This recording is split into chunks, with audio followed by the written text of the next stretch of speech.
ተስፋ ያጣች ሴት አሳዛኝ የህይወት ታሪክ አሉ በመማፀን ሀናም የተናገሯትን በጠቅላላ መሬት ጠብ ሳታደርግ ከልቧ ሰፈረችው። መለኩሴዋን እየሄደች እንደምትጠይቃቸው ቃል ገብታላቸው ምሽት 1:30 ወደ ቤቷ ገሰገሰች። ሀና ቤት ስትገባ እናቷ ስታለቅስ መቆየቷ እያስታወቅ ነበር። ቴዎድሮስ ግን ቤት አልነበረም። እናቷ ልጇን ስታይ በእፎይታ ፈጣሪዋን አመስግና እራቷን ሰጥታት ምንም ሳይነጋገሩ ተኛች። ሀናና የእንጀራ አባቷ ቴዎድሮስ ተኮራርፈው መኖር ቀጠሉ። ሀናም የኮሌጅ ትምህርቷን አቋርጣ በአንድ ኮምፒውተር መሸጫ ውስጥ ስራ ጀመረች። ያብ ስራም ገና ስታየው መሸሽ ጀመረች። ቢያንስ ያብ ስራ ሌላ ሴት አፍቅሮ ሀናን እስኪረሳት ድረስ ሀና ወንድምና እህት መሆናቸውን ነግራ ልትጎዳው አልፈለገችም። ሀና ስራ ከጀመረች በኋላ ብዙ ሰው ጋር መተዋወቅ ጀመረች። ክሩቤልም ሁሌም ከስራ መልስ ይሸኛታል። ሀናም በአጋጣሚ ካልሸኛት ይናፍቃታል። ቀስ በቀስ ልቧ ከቀድሞ በበለጠ ስለሱ ያስብ ጀመር።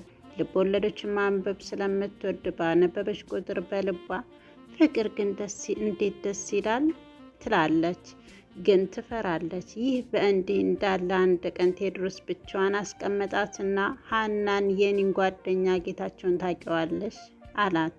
እሷማ አዎ አለች። እድለኛ ነሽ፣ ሊያገባሽ ይፈልጋል፣ አስቢበት። እናም ደግሞ ስትንዘላዘይ እንዳያይሽ አላት። ትዕዛዝ በሚመስል ንግግር። ሊያገባሽ? ኧረ አላገባም ብላ ደንግጣ ቆመች። ወደሽ ነው ብሎ ተነስቶ ወጣ። ሀናም እምቧን ዱብ ዱብ አለ። ሀና ከማታውቀውና እናቷን እንኳን በእድሜ ከሚበልጣት ሰው ጋር በእንጀራ አባቷ ግፊ ልታገባው ነው። ሰውየው ጌታቸው ይባላል። ብዙ ቦታዎች ላይ ኃላፊነትና ስልጣን ያለው ሰው ነው።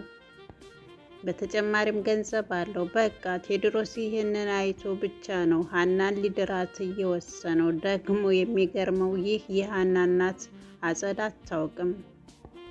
ብታውቅም ይህ እንዲሆን አትፈቅድም። ሀናም ብቻዋን ስታስብ ቆይታ ይህ ግን አልችልም አለች። ብቻዋን ይህንን ስትል ድምጿን አወጥታ ስለነበር እናቷ ሀና ምን ሆንሽ? ብቻሽን ማውራት ጀመርሽ እኮ አለቻት። ሀናም እማዬ ይህንን እኔ አልፈቅድም፣ በፍጹም አይሆንም። የእስከዛሬውን በደሌን ችዬ ኖሬያለሁ። አሁን ግን በቃ አለች ሀና። ስሜታዊና ተናዳጅ ሆናለች። በዛ ላይ እንደ በፊቷ ችግሮቿን በእንባ ከመሸፈን ይልቅ በመፍትሄ ታምናለች። አጸደ ግራ ተጋብታለች። እሷ የምታውቀው ሁሌም ለልጇ እንደምትኖር ነው። ሀና ግን ያለፈው በደሌ ይበቃኛል ማለቷ አጸደን ረበሻት። ልጄ እኔ እኮ የምኖረው ላንቺ ነው፣ ለምን አትረጅኝም? እንደ ሀብታም ልጅ ባላንደላቀቅሽም ያልሽውን ሁሉ ባልገዛልሽም ልጄ ከፍቶሽ እንዳላይ ግን ብዙ ለፍቻለሁ፣ እየለፋሁም ነው አለቻት። እናትና ልጅ ሆደ ባሻ ናቸው። ሁሌም ሲከፋቸው ከንግግራቸው እንባቸው ይቀድማል። ሀናም የእናቷን እንባ ስለረበሻት እሷን ላለማየት ጥረት እያደረገች አንገቷን ደፍታ ድሮ ነበራ ለኔ የምትኖሪው፣ አሁንማ የምትኖሪላቸው ልጆች አሉሽ አለች። አጸደ ከፊቷ ተቀምጣ የምታወራው ልጇ አልመስላለቻት። ከዛም ጥቂት ዝም ካለች በኋላ ልጄ እኔ እኮ መቼ እንደምሞት አላውቅም። የወለድኩት ወንድምሽ አሁንም በማህፀኔ የተሸከምኩት ልጅም ላንቺው ብዬ እንደሆነ ደጋግሜ ነግሬሻለሁ። ግን ልጄ በአሁኑ ፈርቻለሁ። ደሜ በጣም ከፍ እንዳለ ነግረውኛል። እናም ልጄ ወይ በንዴቱ ወይ ስወልድ ልሞትብሽ እችላለሁ። ልጄ ሳትደብቂ ለምን አንዲ እንዳልሽኝ ንገሪኝ። ይህንን ስትል ብነግራትና ብትሞትብኝ ብላ ደነገጠች። ግን መደንገጧን ላለማስነቃት እየጣረች እማዬ ስራ ቦታ እናደወኝ ነው፣ ይቅርታ አድርጊልኝ። እኔ እንድትናደጅብኝ አልፈልግም፣ ደግሞ አትሞችብኝም አለችና እናቷን እቅፍ አድርጋ ሳመቻት።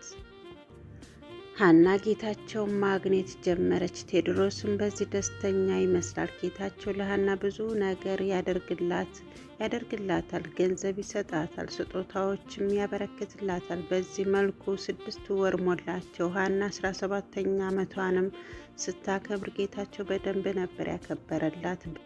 በዚህም ሀና ጥቅም ለመደች። እናም ጌታቸውን ለጥቅም ስትል ላገኝሽ ባላት ቁጥር ታገኘው ጀመር። ለኪሩቤል ጥሩ ስሜት ቢኖራትም ለጌታቸው ቅድሚያ ሰጠች። ግን አንድ ነገር ታውቃለች፣ ሀና ማንንም ማግባት አትፈልግም። አንድ ቀን ጌታቸውና ሀና ተቀምጠው ምሳ ሲበሉ ሀናን ድንግል ነሽ አይደል ሀንዬ አላት ፈገግ ብሎ። ሀናም የእንጀራ አባቷ ለረጅም ጊዜ ያደረጋትን ስታስታውስ ደነገጠች። በዚህ ጊዜ ጠጥታ ያሏጠችውን ውሃ ትና አላት። ለካ ይህም አለ፣ ለካ ቀን ይጠብቃል እንጂ ሁሉም ነገር በጊዜው ይወጣል። እናም ጌታቸው ድንግል ካልሆንኩ እንደማይፈልገኝ ከሁኔታው ተረድቻለሁ። በእርግጥ ይሄ ለእኔ ጥሩ ነው፣ ግን በምን ምክንያት ላቅርብ ነው እንዴ? ድንግልናዬን የወሰደው የእንጀራ አባቴ ነው እላለሁ አለች ሀና። እንባዋ ጉንጮቿን አልፎ ደረቷን እያራሰው ጌታቸው በሀና ትንታ ደንግጦ ደግሞ ባይጠይቃትም መልሶ ግን እንደሚጠይቃት ግልጽ ነው።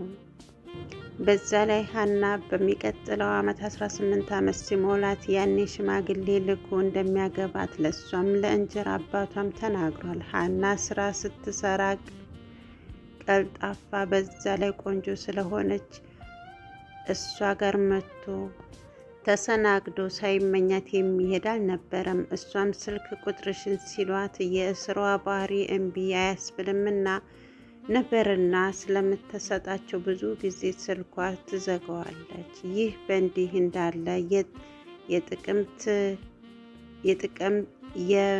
የጥምቀት በዓል ደረሰ። ሀና በዋዜማው ቀን ስራ ስለነበራት ጠዋት ተነስታ ወደ ስራዋ ሄደች። እዛም አብረዋት ካጠገቧ የሚሰሩት ጓደኞቿ 9 ሰዓት ወጥተው ከወንዶች ጓደኞቻቸው ጋር እንደሚዝናኑ ሲያወሩ ሀና እንደ ሁልጊዜውም የበታችነት ስሜቷ ተሰማት። እሷ ለምን ፍቅረኛ ይዛ ጥሩ የፍቅር ህይወት ማሳለፍ እንዳልቻለች ማሰብ ጀመረች። በዚህ ቅጽበት ኪሩቤል ደወለ። ለኪሩቤል ያላት ስሜት ምን እንደሆነ አሁንም አታውቅም፣ ግን ሲደውልላት ልቧ ይደነግጣል። ስታዩም እንደዛው ሁሌም ራሷን ትጠይቃለች፣ ግን መልስ አታገኝም። ስልኳን አንስታ ሄሎ አለች። ሀኒ ደህና ነሽ አላት ኪሩቤል ፈገግ ብሎ። ደህና ነኝ ኪሩ፣ እንኳን አደረሰ አለችው። ጥቂት ካወሩ በኋላ ሀኒ ዛሬ ለምን አንገናኝም አላት። ሀኒም ትንሽ ካቅማማች በኋላ በሀሳቡ ተስማማች። ከዛም ከስራ 9 ሰዓት ወጣችና ሄደች። ሀና ኪሩቤል ጋር ስትሄድ ከጓደኞቹ ጋር ተሰብስበው መጠጥ እየጠጡ ነበር። እናም ከኪሩቤል ጎን ተቀመጠች። የኪሩቤል ጓደኞች ዱርዬ የሚባሉ አይነት ቢሆኑም ፍቅራቸው ግን ያስቀናል። በዛ ላይ ጥምቀትን አስመልክተው ባሰሩት ቲሸርት በጣም ያምሩ ነበር። ሀና ጠጥታ ባታውቅም ዛሬ ግን መጠጥ ሲታዘዝላት እምቢ አላለችም። አመሻሽ ላይ ሀና ሞቅ እንዳላት ሲያውቁ ኪሩቤልንና ሀናን ለብቻቸው ጥለዋቸው የኪሩቤል ጓደኞች ሌላ ጭፈራ ቤት ሄዱ። ሀና ሰከረች። ለኪሩቤልም የሆዷን አውጥታ ነገረችው። እሱም በጣም ነበር ያዘንላት። ራሷን ያወቀችው ንጋት ላይ ነበር።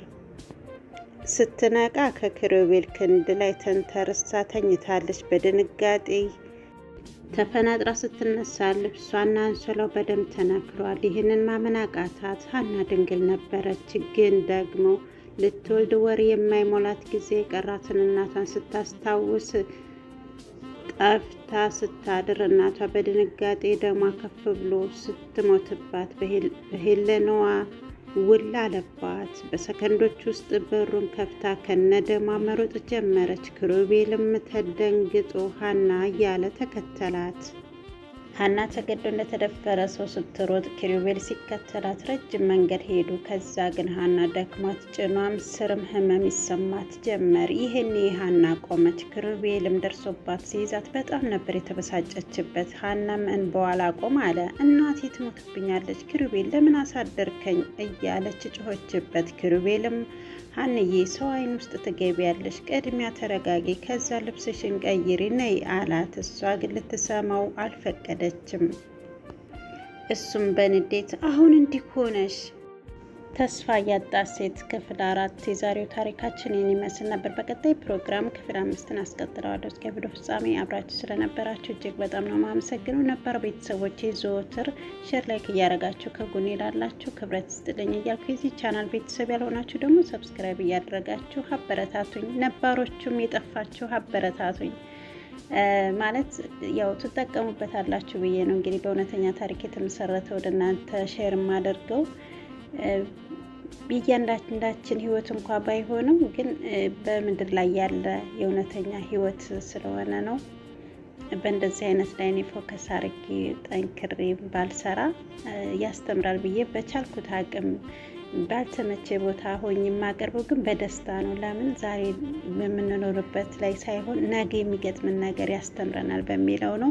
ስላዳመጣችሁኝ ክብረት ይስጥልኝ። ሀገራችን ኢትዮጵያን ሰላማን ይመልስልን፣ ዓለማችንን ከክፉ መከራ ይጠብቅልን እያልኩ ስንብቴን ከወዲሁ አደርጋለሁ። ሰናይ ጊዜ